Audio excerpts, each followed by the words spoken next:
बुद्धं शरणं गच्छामि,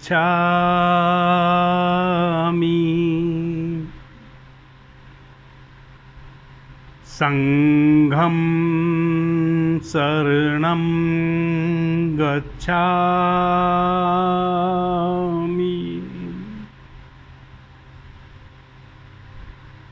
धम्मं शरणं गच्छामि।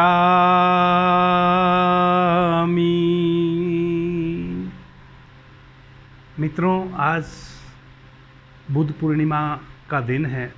लुम्बिनी राज्य में शुद्धोधन नाम के राजा राज किया करते थे। शुद्धोधन को वर्षों बीत जाने के बाद भी कोई संतान नहीं थी। संतान उत्पत्ति के लिए महाराज शुद्धोधन ने जहाँ जो प्रार्थना की जा सकती थी वह प्रार्थना की। वर्षों की प्रार्थना, त्याग और तपस्या के पश्चात एक नन्हे से बालक ने जन्म लिया, जिसका नामकरण कराने हेतु उस समय के प्रखंड विद्वानों को, ज्योतिषियों को महाराज शुद्धोधन ने आमंत्रित किया। नन्हे से बालक का नाम गौतम सिद्धार्थ रखा गया। लगभग सभी ज्योतिषियों ने गौतम सिद्धार्थ की कुंडली देखी, बनाई।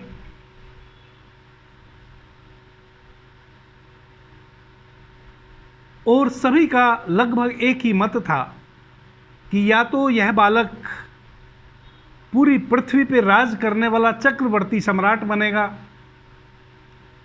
या यह बहुत बड़ा महात्मा बनेगा, संत बनेगा, सन्यासी बनेगा, जिसकी सुगंध दूर दिवंगत तक फैलेगी, जिसके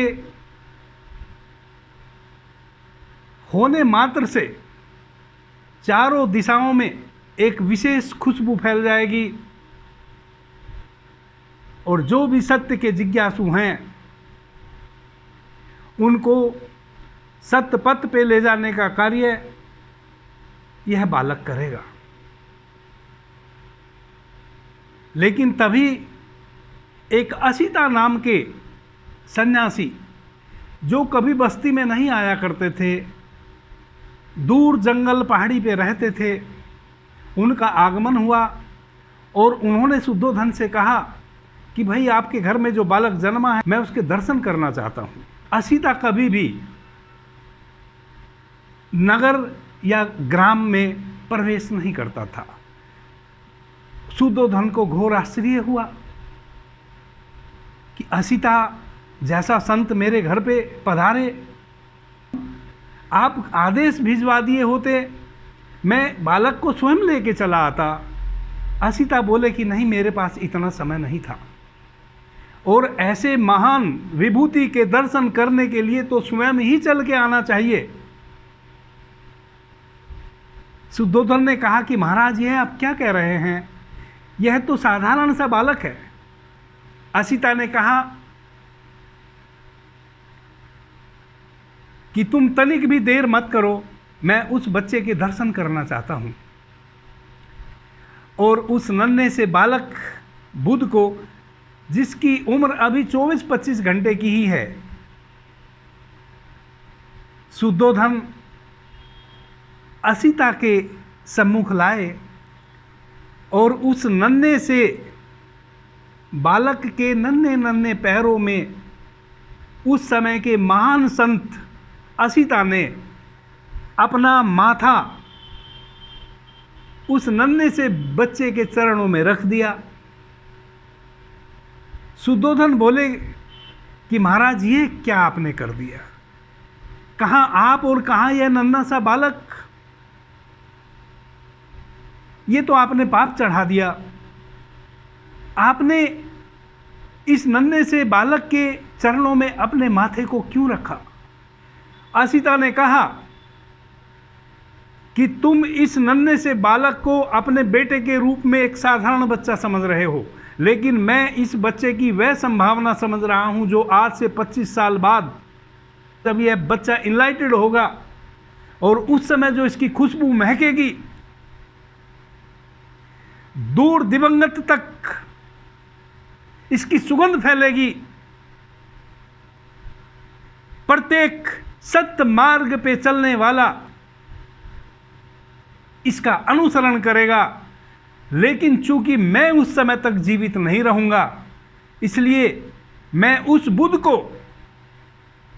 उस 25 साल बाद होने वाले बुद्ध को आज उसकी संभावनाओं को देख रहा हूं, और मैं 25 साल बाद जो वह यह नन्हा सा बच्चा बुद्ध बनेगा, इनलाइटेड होगा, उस बुद्ध के चरणों में अपना शीश नवा रहा हूं, चूंकि मैं उस समय तक जीवित नहीं रहूंगा।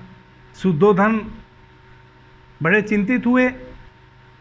शुद्धोधन ने देखा कि जब असीता कह रहा है कि यह संत बनेगा, बुद्ध बनेगा, तो इसका मतलब यह बुद्ध ही बनेगा। अभी तक जितने भी ज्योतिषी थे कह रहे थे कि 2 संभावना है, या तो यह चक्रवर्ती सम्राट बनेगा या यह बहुत बड़ा संत बनेगा। शुद्धोधन ने मित्रों उसी समय निश्चय कर लिया कि मैं इसको बुद्ध नहीं बनने दूंगा। उस कहानी से सभी आप परिचित हैं। भगवान बुद्ध को किसी बूढ़े के दर्शन नहीं होने दिए, सूखे हुए पेड़ों को दर्शन नहीं होने दिए। भगवान बुद्ध को कोई भी पेड़ सूखा हुआ नहीं दिखे, कोई बूढ़ा आदमी भगवान बुद्ध के सामने ना पड़ जाए, कोई बीमार आदमी भगवान बुद्ध के सामने ना पड़ जाए। ऐसी सारी व्यवस्थाएं की गई शुद्धोधन के द्वारा, ताकि उसको अनासक्ति का बोध ना हो, ताकि उस बालक को यह बोध ना हो कि कोई बीमार भी हो सकता है, कोई वर्द भी हो सकता है, जो फूल अभी खिले हुए हैं वो कभी मुरझा भी सकते हैं। क्योंकि अगर इसको एक तनिक सा भी अगर इसको यह अंदेशा हो गया कि जो आज पत्ते हरे हैं वह कल सूखेंगे, जो पेड़ आज हरा है वह कल सूखेगा, जो फूल आज खिला हुआ है वह कल मुरझाएगा, जो व्यक्ति आज जवान है वह कल बूढ़ा होगा, और जो आज बूढ़ा है वह कल मरेगा, तो यह निकल पड़ेगा, फिर इसको रोका नहीं जा सकता।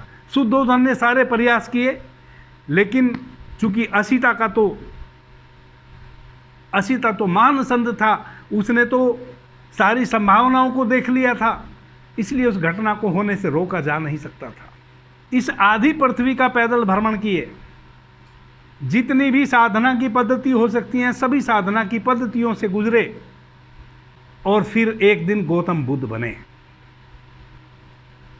गौतम सिद्धार्थ महात्मा गौतम बुद्ध बने, या कहें कि भगवान गौतम बुद्ध बने। मित्रों, जब हम भगवान शब्द का उपयोग करते हैं, इसका मतलब भगवत्ता से है। जिस दिन भगवान बुद्ध यानी कि जिस दिन गौतम सिद्धार्थ के भीतर वह भगवत्ता उतरी, वह परम प्रकाश से भर गए, इनलाइटेड हो गए, उस दिन वह भगवान हो गए। अभी तक वह साधारण बालक थे। भगवान बुद्ध की अनुकंपा मनुष्य जाति पे जितनी रही है इतनी और किसी की भी नहीं रही।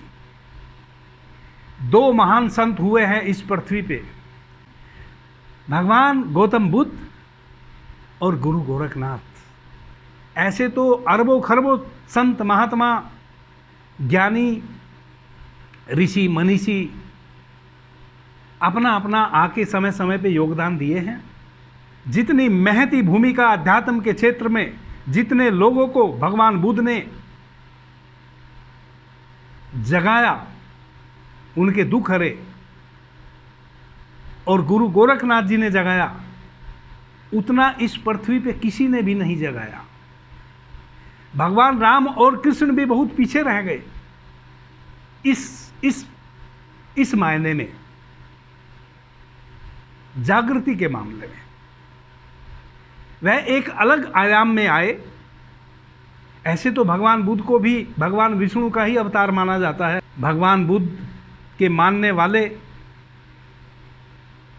आधी पृथ्वी पे लोग हैं। मित्रों, भगवान बुद्ध ने 4 आर्य सत्य बताए हैं। दुख है, दुख का कारण है, दुख का निवारण है और दुख मुक्त अवस्था है। भगवान बुद्ध ने मनुष्य जाति को अष्टांगिक मार्ग दिया। भगवान बुद्ध का अष्टांगिक मार्ग आज भी उतना ही प्रासंगिक है जितना जब भगवान बुद्ध थे। भगवान बुद्ध अष्टांगिक मार्ग में क्या कहते हैं? सम्यक दृष्टि, यानी कि हमारी दृष्टि ऐसी हो, सम्यक। सम्यक का मतलब होता है ना किसी भी अति में नहीं है, किसी भी अति में। हम हमेशा अति में जीते हैं, या तो हम इधर हैं या हम उधर हैं, बीच में हम नहीं होते हैं। या तो हम किसी से प्रेम करते हैं या हम किसी से घृणा करते हैं। हम यह नहीं कह सकते कि ना मैं प्रेम में हूँ ना मैं घृणा में हूँ, मैं तो बस हूँ। यह हुआ सम्यक, यानी कि तराजू का पलड़ा बिल्कुल बराबर, कांटा एकदम सीधा, ना इधर झुका है ना इधर झुका है। सम्यक दृष्टि। सम्यक दृष्टि जो को वैसी ही देखें जैसी वो हैं, जैसी चीज़ें हैं, हम उसमें अपना गणित ना जोड़ें। हम कहते हैं ना फूल बड़ा सुंदर है, अरे फूल कितना कोमल है। फूल फूल है, वह सुंदर होना, वह उसका कोमल होना, यह हमने एक संज्ञा कर दी। फूल केवल फूल है। जब हम फूल को केवल फूल की भांति देखते हैं, यह हुई सम्यक दृष्टि।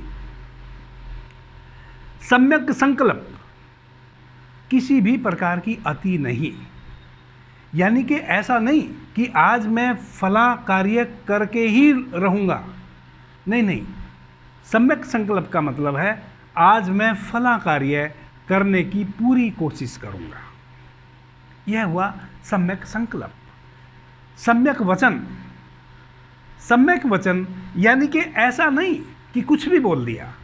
जो मैं सोच रहा हूँ भीतर, वही मैं बोल रहा हूँ। जो मेरे मनस्पटल पे चल रहा है, जो मेरे हृदय में विचार भाव उठ रहे हैं, वही मैं बाहर प्रदर्शित कर रहा हूँ। यह हुआ सम्यक वचन। ऐसा नहीं कि मैं बाहर किसी को कुछ कह रहा हूँ और भीतर मेरे कुछ और चल रहा है। सम्यक कर्म, यानी कि ना तो हम बिल्कुल अकर्मण्य होकर बैठ गए हैं कि हम कुछ भी नहीं करेंगे, और ना हम किसी भी कार्य की अति में जा रहे हैं। जैसे बहुत सारे लोग ऐसा करते हैं, या तो बिल्कुल हाथ पैर हिलाएंगे ही नहीं, पड़े रहेंगे, और अगर हिलाएंगे तो फिर ना दिन देखेंगे, ना दोपहरी देखेंगे, ना रात देखेंगे, ना भूख देखेंगे, ना प्यास देखेंगे। यह असम्यक कर्म हुआ। सम्यक कर्म का मतलब है जो इजी है उसको अनिजी नहीं बनने देंगे, तो अकर्मण्य होके बैठे रहेंगे, और ना इतने कर्मशील हो जाएंगे कि रात दिन सुबह शाम और भोजन इत्यादि का भी ख्याल ना रहे। 2 प्रकार की आजीविका होती है मित्रों। एक, किसी की हत्या करके कमाना।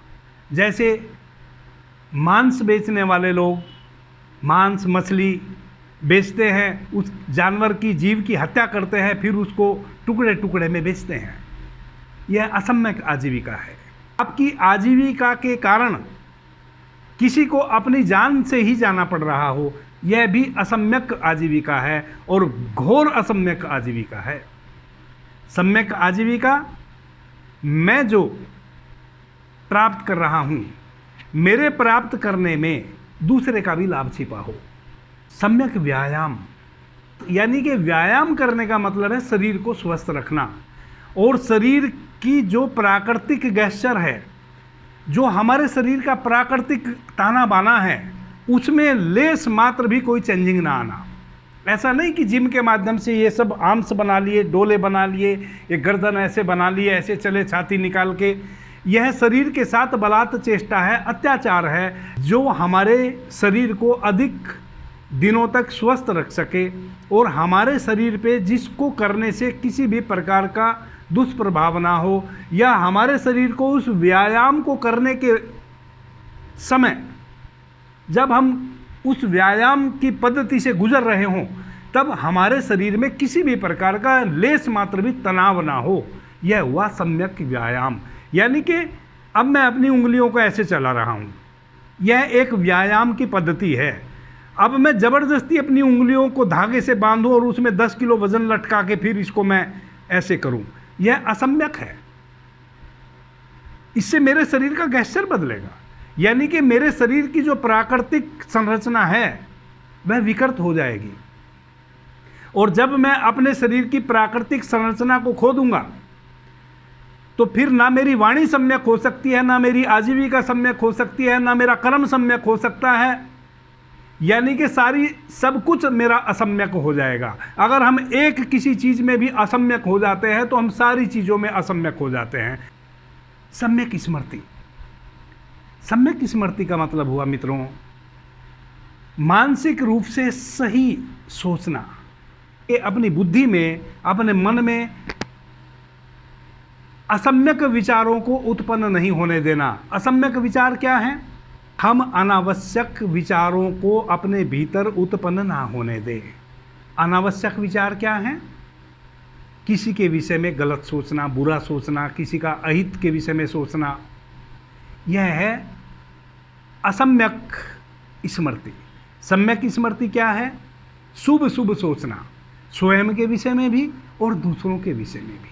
हमेशा शुभ से भरे रहना, अशुभ विचारों का अपने भीतर प्रवेश नहीं होने देना। सम्यक समाधि, सम्यक समाधि बड़ा महत्वपूर्ण है मित्रों। भगवान बुद्ध जब ज्ञान को प्राप्त हुए उससे पहले भगवान बुद्ध ने जितने भी आज के समय में या उस समय में जितने भी ध्यान की विधियां हैं, जितने भी प्रकार के साधन हैं, प्रत्येक चीज़ से भगवान बुद्ध गुजरे। लेकिन जब भगवान बुद्ध ज्ञान को उपलब्ध हुए, बहुत ही साधारण सी स्थिति में उपलब्ध हुए।